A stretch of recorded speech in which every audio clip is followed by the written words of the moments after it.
Hello guys, welcome to our channel vacancy update.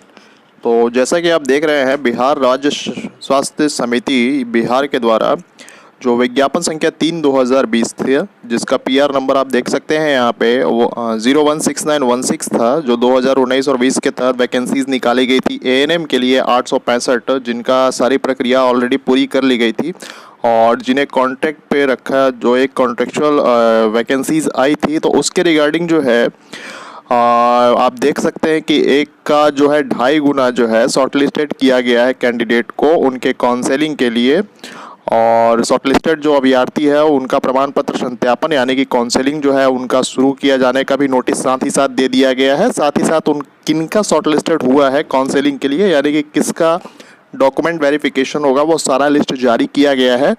तो आगे video में मैं आपको वो सारी लिस्ट भी दिखाऊंगा किनका किनका जो है नाम आया है काउंसलिंग के लिए और किन कैंडिडेट का है वो अपना यहाँ पे देख सकते हैं अपना नाम और रोल नंबर के तहत।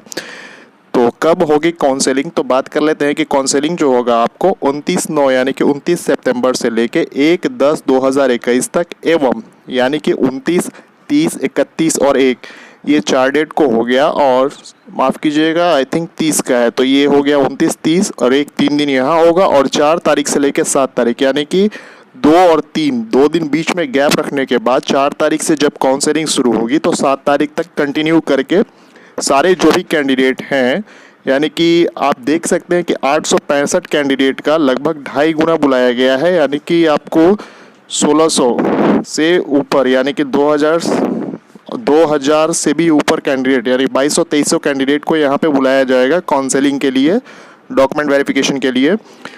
7 तारीख तक होगी कहाँ, तो आज राज्य स्वास्थ्य एवं परिवार कल्याण संस्थान शेखपुरा पटना 14 में किया जाएगा। तत्संबंधी अभ्यर्थियों को सूची तथा आवश्यक सूचना को समिति के अधिकृत वेबसाइट पर, यानी कि आप किन किन का शॉर्टलिस्टेड हुआ है यहाँ पे नाम डॉक्यूमेंट वेरिफिकेशन के लिए, वो ऑलरेडी साइट पे अपलोड कर दिया गया है। मैं आपको दिखा देता हूँ वो भी।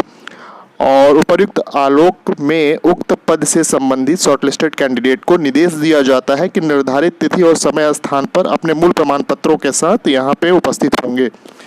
तो मैं आपको दिखा देता हूँ कौन कौन सा है जो कैंडिडेट है, वो लिस्ट कैसा है वो देख लीजिए आप। तो आप यहाँ पे देख रहे हैं list of short listed candidate for the document verification of ANM post against advertisement number 3/2020। तो आप यहाँ पे देख रहे हैं कि टोटल इसमें क्या क्या चीज़ दिया हुआ है। फर्स्ट ऑफ ऑल तो सीरियल नंबर, यानी कि यहाँ से आपको ये पता चल जाएगा लास्ट पेज पे जाके कि नंबर ऑफ कैंडिडेट कितने हैं जिनको काउंसलिंग के लिए बुलाया जा रहा है। दूसरा, रोल नंबर दिया हुआ है, कैंडिडेट का नाम, कैंडिडेट का फादर्स नेम और साथ ही साथ डेट ऑफ बर्थ भी दिया गया है। तो मैं लास्ट में स्लाइड करके जाता हूँ और देखता हूँ कितने कैंडिडेट को यहाँ पे कॉल किया गया है। तो आप यहाँ देख सकते हैं, मैंने पहले ही बताया था कि 2000 से ऊपर यानी कि 2258 कैंडिडेट को यहाँ पे डॉक्यूमेंट वेरिफिकेशन और काउंसलिंग के लिए बुलाया गया है। और डॉक्यूमेंट वेरिफिकेशन के समय कौन कौन सा डॉक्यूमेंट आपको लेके आना है, इसके रिगार्डिंग भी नोटिस जारी कर दी गई है। तो ज़रा उसे भी देख लेते हैं कि आपको कौन कौन सा डॉक्यूमेंट कैरी करके ले जाना है। और आप पूरे डॉक्यूमेंट्स कैरी करके ले जाइए, क्योंकि आप जानते हैं इसका पुराना रिकॉर्ड है बिहार के किसी भी आयोग का कि अगर डॉक्यूमेंट में थोड़ी सी भी मिसमैच होता है तो वो आपको लटका देगा, ठीक है, यानी कि आपको कैंसिल कर देगा आपका कैंडिडेचर। तो आप देख सकते हैं यहाँ पे, अब मैं दिखा दूँ आपको इम्पोर्टेंट नोटिस, 1 मिनट, ये रहा। तो आप यहाँ पे ध्यान दीजिएगा कि विज्ञापन संख्या 3/2020 के तहत राज्य सरकार के अधीन जो एएनएम के संविदा पदों पर चयनित हेतु 1 दिसंबर 2020 को अभ्यर्थी का ऑनलाइन परीक्षा लिया गया था और काफ़ी समय हो गया था रिजल्ट का इंतजार करते करते। बीच में थोड़ा सा कोरोना भी आ गया 2-3 महीने के लिए। तो उसके बाद जो है अब लास्टली कम्प्लीटली 9 महीने के बाद आप लोग का मेरिट लिस्ट जो क्वालिफाई कैंडिडेट है उनका शॉर्ट लिस्टिंग किया गया है डॉक्यूमेंटेशन के लिए। और आप देख सकते हैं यहाँ कि 2.5 गुना कैंडिडेट को, यानी कि जितना वैकेंसी है उसके 2.5 गुना कैंडिडेट को यहाँ बुलाया गया है काउंसलिंग के लिए, यानी डॉक्यूमेंट वेरिफिकेशन के लिए। बाद में अभी ये मेरिट लिस्ट नहीं है, अभी डॉक्यूमेंटेशन होने के बाद फाइनली जब आएगा वो होगा मेरिट लिस्ट।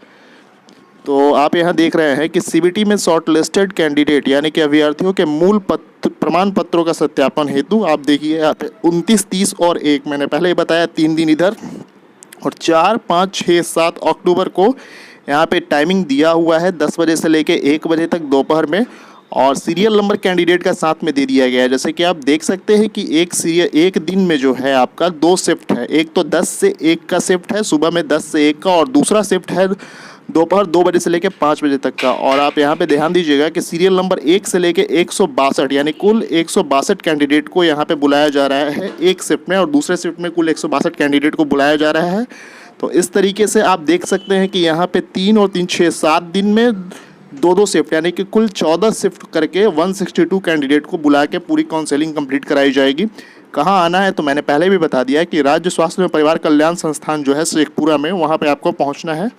और पहले चरण में आने वाले अभ्यर्थी का रजिस्ट्रेशन टाइम 9:30 बजे AM एवं दूसरे चरण में आने वाले का 1:30 बजे, यानी कि आपको यहाँ पे 9 बजे तक अवेलेबल हो जाना है। एक रजिस्ट्रेशन होगा आपका 9:30 बजे, वो आपको कंप्लीट करनी होगी, तभी आपका DV करवाया जाएगा या फिर काउंसलिंग करवाया जाएगा। और जिनका 2 बजे से होने वाला है उनको यहाँ पे 1:30 बजे आके रजिस्ट्रेशन कंप्लीट करा लेना है।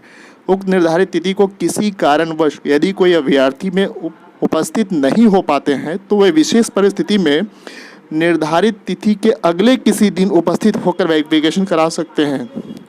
यानी इस पॉइंट को ध्यान से समझिएगा। अगर निर्धारित तिथि को किसी कारणवश अगर कोई अभ्यर्थी उपस्थित नहीं हो पा रहा है तो विशेष परिस्थिति में निर्धारित तिथि के अगले किसी दिन, ठीक है, यानी कि निर्धारित जो ऑलरेडी निर्धारित तिथि है, यानी पूरा का पूरा 7 दिन जो कंप्लीट हो जाएगा सबका डॉक्यूमेंट वेरिफिकेशन, तो उसके बाद उनको डेट दिया जाएगा और उस दिन जाके वो अपने डॉक्यूमेंट वेरिफिकेशन कराएंगे जो अगर एब्सेंट रह जाते हैं किसी कारणवश। तो आपको यहाँ कौन कौन से डॉक्यूमेंट्स लेके जाने हैं यहाँ पे डॉक्यूमेंट वेरिफिकेशन और काउंसलिंग के समय, उस पर ज़रा ध्यान दीजिएगा। तो आपको 2 रंगीन पासपोर्ट साइज़ का फोटोग्राफ्स लेके जाना है। साथ ही साथ आपको जो CBT 1 यानी कि परीक्षा जो दिए थे आप, उसका जो एडमिट कार्ड होगा उसे लेके जाना है। फ़ोटोयुक्त पहचान पत्र लेके जाइए, जैसे कि आपका फ़ोटोयुक्त पहचान पत्र में कौन कौन सा आता है, आधार कार्ड हो गया आपका, पैन कार्ड हो गया आपका, या फिर वोटर ID कार्ड हो गया, ये सब लेके जाइएगा। अगर मैं बात कर लूँ जन्म तिथि के लिए यानी डेट ऑफ बर्थ के लिए जो सर्टिफिकेट जो इशू करता है, यानी डेट ऑफ बर्थ के लिए जो इसका रेलिवेंट सर्टिफिकेट होगा वो मैट्रिक का आपका जो मार्कशीट होगा या फिर आपका सर्टिफिकेट होगा वो आपको लेके जाना होगा।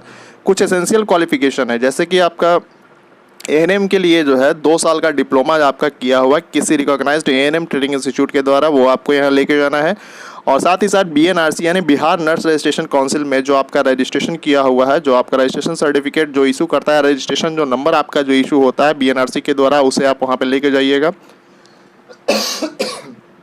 इसके अलावा कुछ और महत्वपूर्ण बातें जो है वो आप देख लीजिए। यहाँ पे नीचे में 4 नंबर पॉइंट में कुछ लिखा हुआ है, यदि कोई अभ्यर्थी डॉक्यूमेंट वेरिफिकेशन में उपरोक्त वर्णित सभी प्रमाण पत्र नहीं रखते हैं तो इसके लिए कोई अतिरिक्त समय नहीं दिया जाएगा और से उम्मीदवारों की अर्हता के संबंध में यथा समय समुचित निर्णय लेने के लिए समिति स्वतंत्र होगी। यानी कि अगर आप डॉक्यूमेंट वेरिफिकेशन में किसी प्रकार का कोई डॉक्यूमेंट आपका रह जाता है और डॉक्यूमेंट वेरिफिकेशन कंप्लीट नहीं हो पाती है तो ये जो है ये समिति यानी कि आयोग पर डिपेंड करता है कि वो आपको दोबारा मौका देगी या नहीं देगी डॉक्यूमेंट बनवा के सबमिट करने के लिए, ठीक है। अगर 5वें नंबर पॉइंट की मैं बात कर लूँ तो उक्त पद हेतु आयु, कार्य और अनुभव एवं शैक्षणिक योग्यता आदि के लिए जो कट ऑफ है वो 1/1/2020 रखा गया है। यानी कि अगर किसी प्रकार का आपका एक्सपीरियंस है तो वो 1/1/2020 तक काउंट करेगा वो आपका, ठीक है। यानी कि उसके बाद का ये आपका अनुभव जो है वो काउंट नहीं करेगा, यानी 1/1/2020 तक किसी प्रकार का आपका एक्सपीरियंस है वो काउंट करेगा।